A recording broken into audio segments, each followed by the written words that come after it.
Nih Pak, indahnya begini Pak. Maaf ya. Lihat istri itu ingat Allah. Lihat anak ingat Allah. Ibu lihat suami ingat Allah. Kalau melihatnya begitu, maka substansi berumah tangga itu nikmat rasanya, dan tanggung jawab itu melekat pada diri kita untuk terjaga dalam kebaikan. Ya. Saya nitipkan handphone saya ke antum, dan antum tahu itu punya saya. Ya, dan Anda mencintai saya misalnya, ta'zim di situ. Mungkin nggak handphone itu ditempatkan di tempat yang tidak baik? Mungkin nggak Anda taruh di lantai begitu saja? Demi Allah saya katakan, mungkin Anda akan mencari tempat terbaik, disimpan di situ, dirapi-rapikan, dilap-lap, karena Anda merasa itu punya saya yang dititipkan pada Anda. Manusia saja bisa Anda perlakukan demikian. Bagaimana ketika Anda melihat anak itu amanah Allah, yang Anda sebagai orang tuanya akan ditanya di kemudian hari. Maka kalau mau bersikap yang gak enak itu gak bisa Pak kita lakukan. Mau bentak tuh gak bisa, mau marah tuh ditahan-tahan. Ya. Dan itu dijaga. Lihat istri sebagai amanah Allah itu beda caranya dengan hanya melihat kemanusiaannya saja. Istri melihat suami sebagai amanah Allah akan lain. Ya.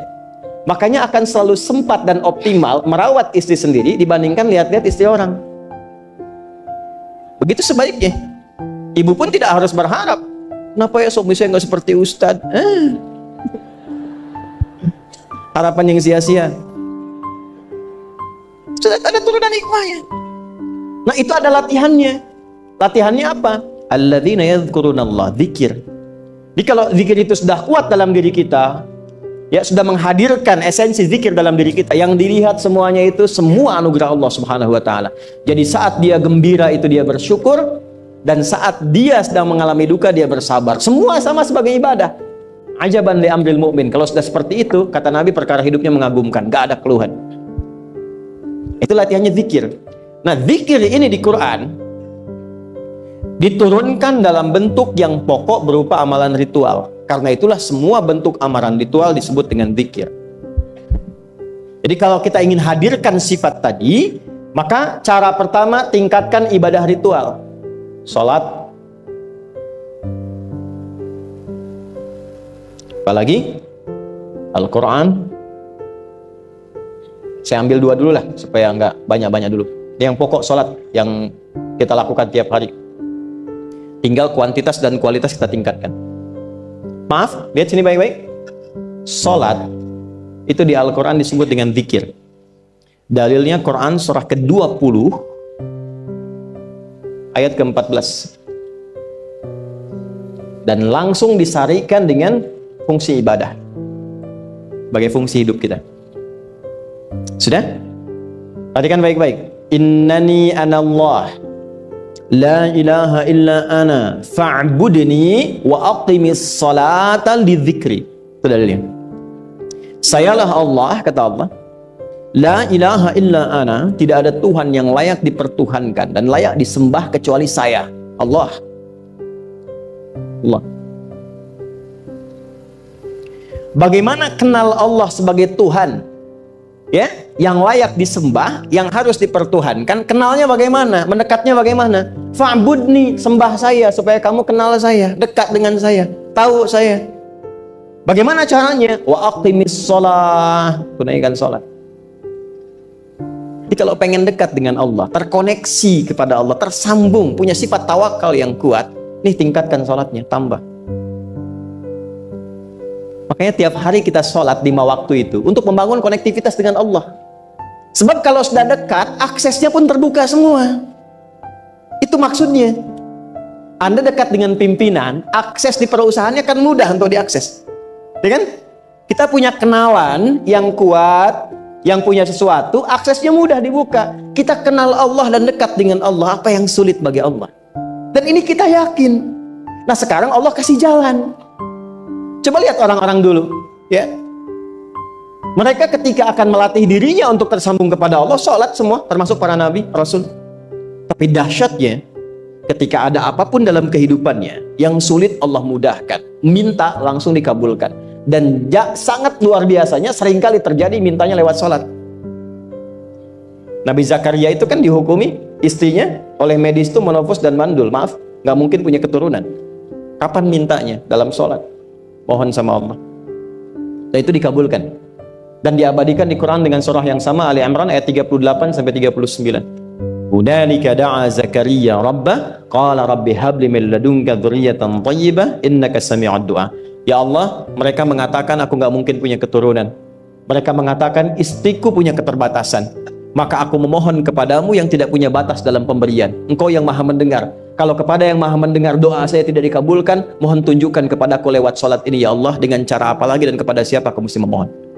Itu nggak nunggu lama, permohonan selesai, turun jawaban ayat 39-nya. Fanadathul malaikatu wa huwa qa'imun yusalli fil mihrab. Turun malaikat mengabarkan engkau dapat kabar gembira akan punya anak, langsung namanya dikasih Allah Yahya. Annallaha yubasyiruka bi Yahya.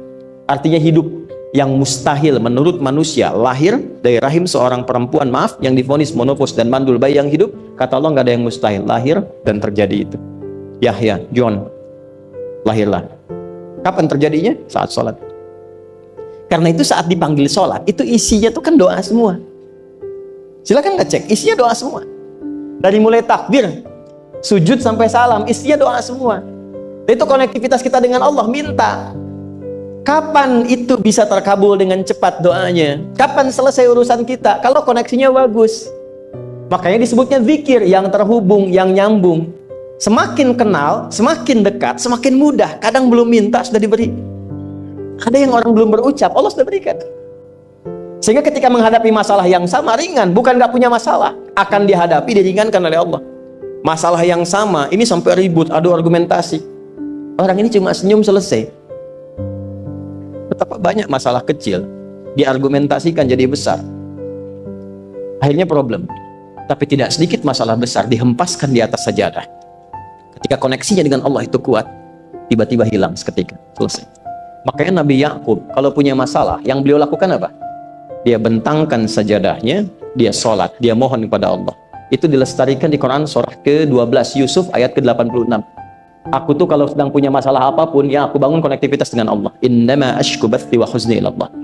Saya curhatnya cuma sama Allah.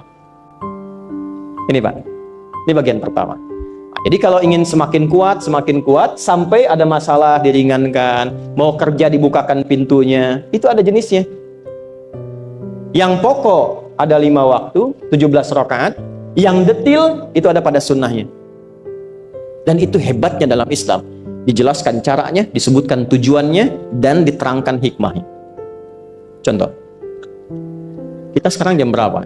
Jam 9.20. Di waktu saat ini ada waktu sholat disebut dengan sholat duha. Duha itu dibagi 3. Ada awal duha, penguat zikir, pengganti seluruh bagian zikir di tubuh kita, yang disebut dengan syuruk. Itu kurang lebih jaraknya 1 jam setelah subuh. Jadi kalau tadi 4.45, ya 5.45 menjelang jam 6 itu masuk syuruk. Setelah itu masuk ke jam 8, jam 8 sampai ke kurang jam 10 itu pertengahan duha. Pertengahan duha. Apa fungsinya? Di antaranya mempermudah rizki. Di antaranya. Bilangannya berapa? 2 sampai 4 rakaat bisa dikerjakan. Ya, dan harapannya apa? Bukan pada rizkinya. Ya, jadi jangan sampai motifnya cuma sekedar keduniawi, kurang tepat. Kenalkan kepada Allah, nanti biarkan janji yang disampaikan oleh lisan Rasulullah itu terjadi. Jangan pada rizkinya, ini terbatas, cuma sampai situ. Tapi kalau kita minta sama Allah, dikasih jalannya tuh dari sisi yang tidak kita duga. Anda berhitung, Allah kasih hitungan.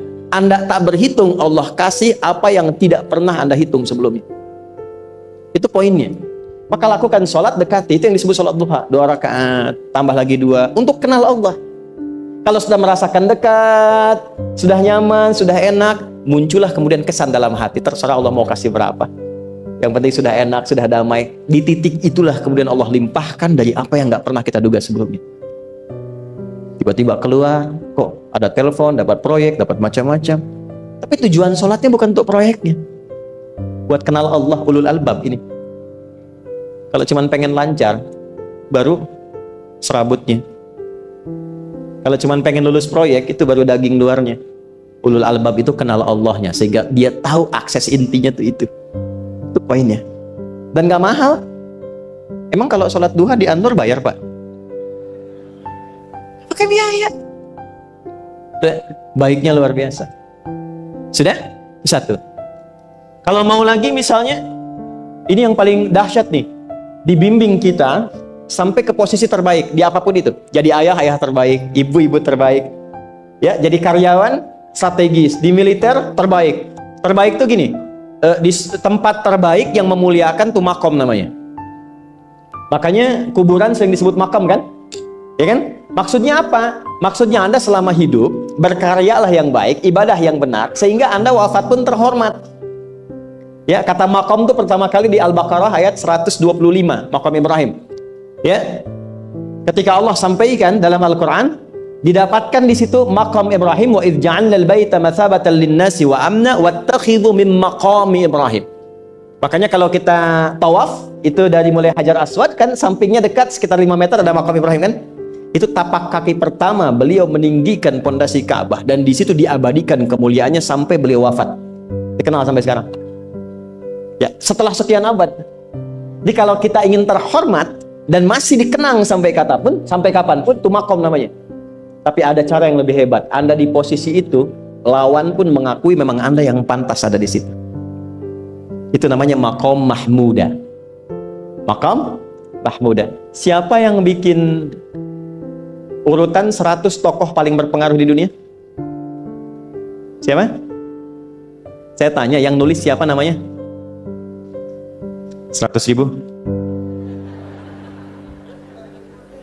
200.000? Dia mencari langsung di Google tuh. Lambat mas, waktu habis. Michael Chart. Dia yang nulis. Maaf ya. Urutan pertamanya siapa? Muhammad SAW. Yang nulis itu muslim atau bukan? Kok bisa tergerak hatinya untuk menempatkan seorang nabi muslim di tempat pertama? Saya tanya begini, kenal Abu Jahal nggak? Ya Allah, makin siang nih, nggak fokus nih. Saya kira cuma di Bengkali saja yang kenal Abu Jahal, sini kenal juga. Baik, Abu Jahal itu, apakah orang ini tidak kenal Nabi? Orang ini tahu, kalau saya sebut orang ini berarti kurang bagus ya. Kalau saya sebut beliau berarti baik ya. Abu Bakar saya sebut beliau, Abu Jahal orang ini. Maksudnya Abu Jahal. Apakah orang ini tidak tahu kalau Nabi itu mulia? Nabi unggul. Nabi hebat kan? Jadi mengakui sebetulnya Nabi unggul. Dan gulat dengan Nabi itu dalam olahraga kalah. Dia tahu Nabi itu kuat. Ya. Di dalam cinta juga tahu Nabi paling unggul. Abu Jahal melamar Sayyidah Khadijah ditolak, Nabi nggak lamar, Sayyidah Khadijah minta dilamarin. Ya. Dari sejak itulah dia nggak mau tahu semua yang dari Nabi, pokoknya semua harus jelek. Walaupun dia tahu itu baik. Nggak kenal, sampai nggak menanamkan pada dirinya nggak ingin kenal kebaikan Nabi. Nggak ingin kenal pada sesuatu, itu jahlun namanya. Jadi kalau ada mbahnya yang paling bodoh, yang nggak pengen tahu, itu Abu Jahal namanya. Maka sejak saat itu orang ini disebut dengan Abu Jahal. Tapi Abu Jahal pun itu meyakini kebenaran, kekuatan Nabi, cuman karena iri saja. Gitu. Tapi dia nggak bisa nolak. Menilai seseorang di tempat terbaik yang kita nggak bisa nolak dan mengakui memang dia orang yang terbaik, itu namanya makom mahmuda. Tahukah Anda? Jalan untuk mencapai makom mahmuda itu nggak akan mungkin kita dapatkan kecuali mendekati yang punya semua makom, yaitu Allah Subhanahu wa Ta'ala. Dan jalannya lewat sholat. Itu lewat sholat. Tapi karena ini levelnya istimewa, tingkat tertinggi, ya prajurit pengen jadi komandan terhebat yang diakui, nggak ada orang nyoal. Di kepolisian pengen jadi pimpinan yang baik dan semua mengakui sehingga nggak ada yang nyoal. Di perusahaan pengen jadi pimpinan yang ideal, ya semua mengakui, nggak ada yang nolak. Itu makom mahmuda. Jalannya apa? Ternyata nggak pakai uang, nggak pakai koneksi-koneksi yang tidak jelas. Koneksinya dibangun dengan Allah sehingga Allah melembutkan hati semua orang itu untuk menetapkan dia yang terbaik. Sholat, karena levelnya tinggi, dinaikkan dari sekedar sholat fardu, ditempatkan di waktu yang tidak biasa, butuh pengorbanan, butuh perjuangan. Namanya tahajud. Turunlah Quran surah ke-17 ayat 79 sampai 81 itu. Quran surah 17 ayat 79 sampai 81. Ini poinnya. Wa minal laili fatahajjad bihi nafilatan laka asa ayyab'athaka rabbuka maqaman. Ini kan terjadi keanehan kan, ironinya. Anda pengen sukses, pengen tertinggi, Anda tahu Allah penentunya, Anda tahu Allah yang punya rizki, Allah punya kekuasaan, tapi Anda nggak mendekati Allah. Terus yang dipakai cara-cara salah, kenapa harus korupsi? Kenapa harus nyogok? Kalau SK-nya nggak Allah tetapkan, nggak akan turun juga. Dan sudah hukum, kalau ayah berbuat maksiat, itu anak istri pasti kena. Itu udah hukum. Makanya saya mohon ya para ayah itu kalau mencari nafkah, cari yang benar. Kasihan anak Anda yang di SD harus berhenti sekolah. Maaf, bukan anak Anda, maksud saya anak orang lah. Kenapa harus korupsi? Maka ketika ada tawaran sogokan yang nggak bagus, tuh yang dibayangkan tuh itu bukan cuma proyek jalan dapat uang banyak, tuh anak-anak tuh bahaya. Ke sekolah disebut anak koruptor, sedih. Istri nggak sanggup keluar belanja. Tuh pikirkan, itu sudah hukum. Sudah hukum. Anak juga begitu. Kalau mau berperilaku, ingat orang tua. Sebab ketika tidak baik, orang tua pasti kena. Anak di sekolah berantem, yang dipanggil siapa? Tuanya. Itu selalu terikat. Di rumah tangga itu selalu begitu. Karena nafas itu terikat.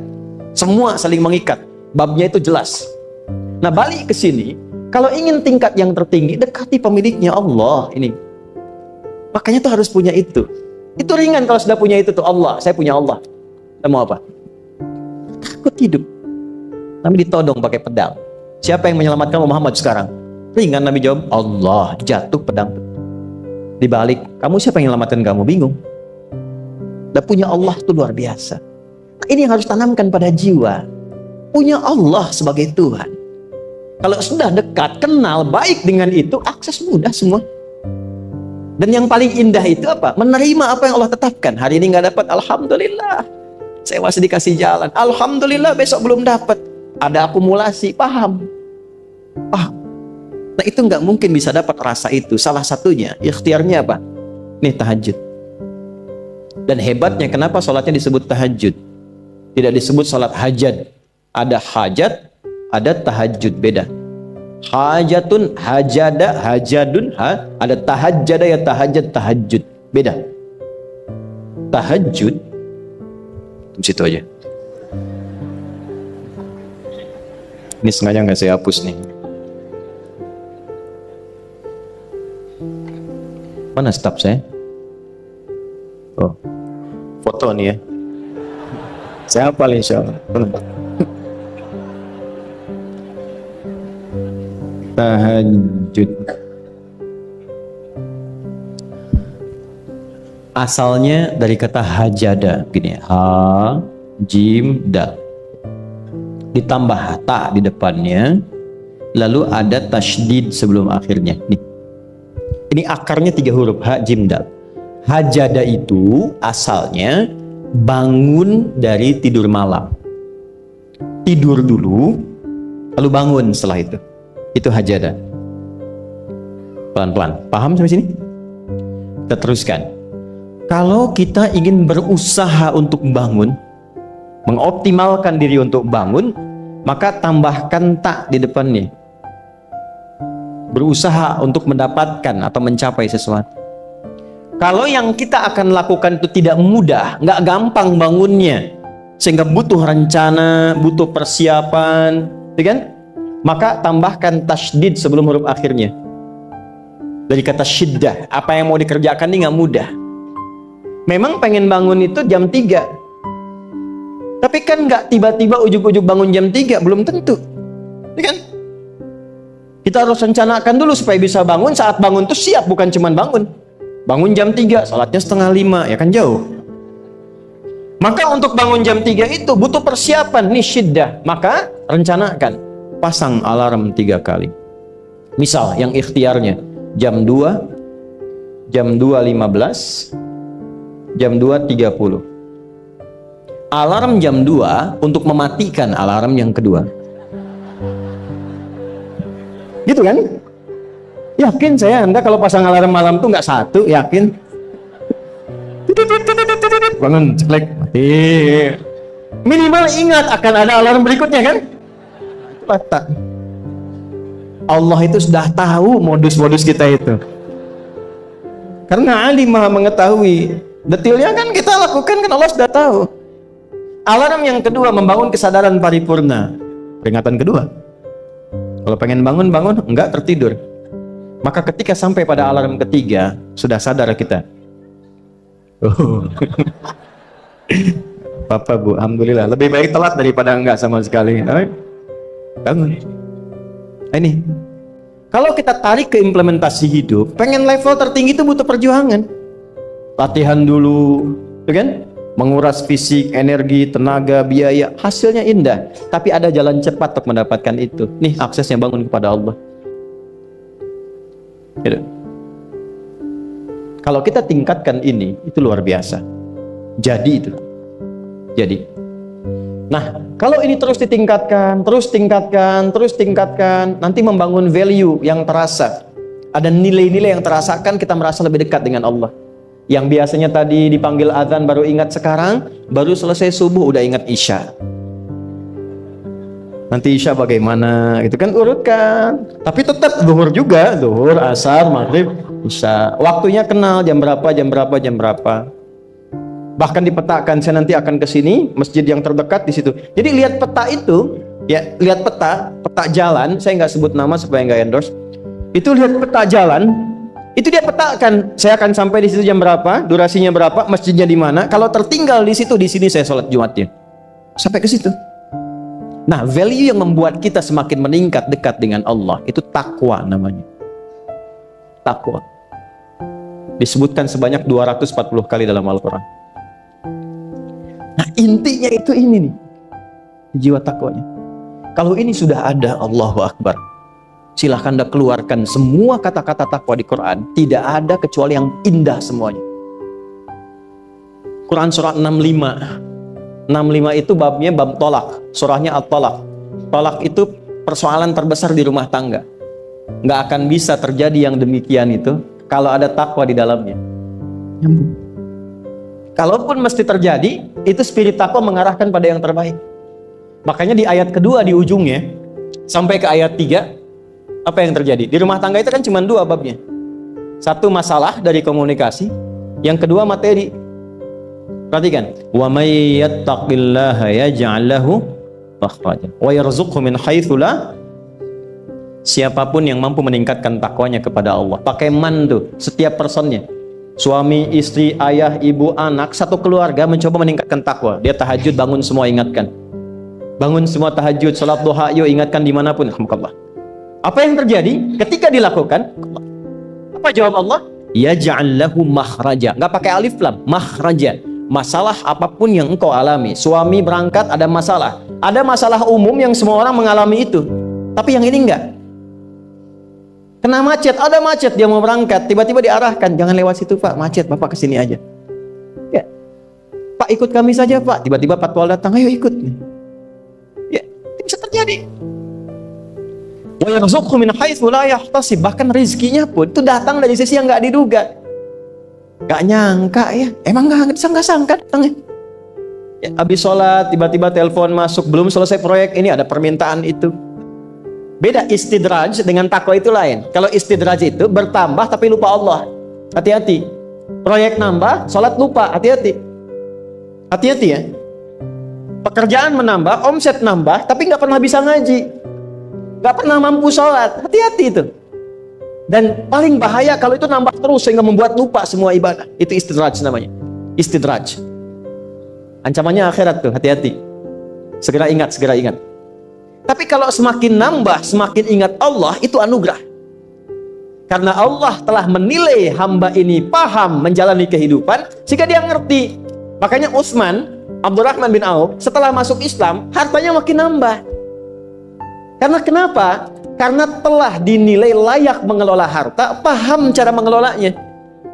Dapat segini, alokasikan ke sini. Dapat segini, alokasikan ke sini. Pak, di mana logikanya ada 600 truk hasil usaha? Bapak punya 600 perusahaan. Satu perusahaannya itu bergerak di bidang misalnya logam mulia.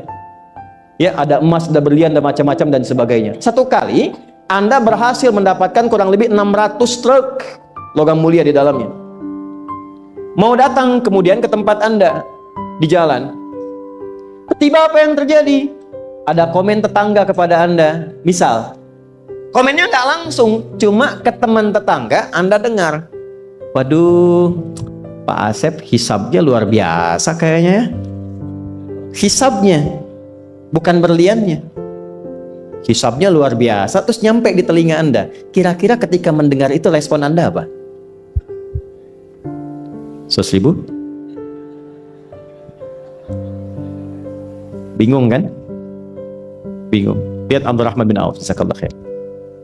Datang 600 kafilah pakai unta. Isinya semua emas, berlian, perak, macam-macam. Heboh Madinah, bum bum bum bum bum bum bum. Tiba-tiba Sayyidah Aisyah komen radhiyallahu ta'ala anha. Beliau kan yang terdekat dengan Nabi, satu istri Nabi SAW.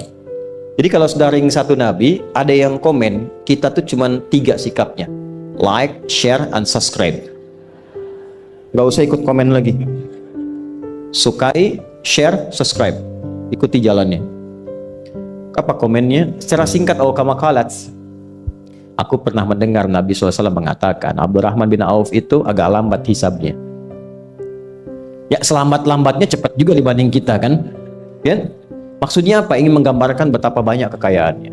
Scan, checklist, semua. Ketika mendengar komen itu, apa kata Abdurrahman bin Auf? Saya jadikan semua yang baru datang itu saya sedekahkan semua untuk orang Madinah. Supaya mempercepat hisabnya itu. Saya sedekahkan semua. Bisa nggak begitu?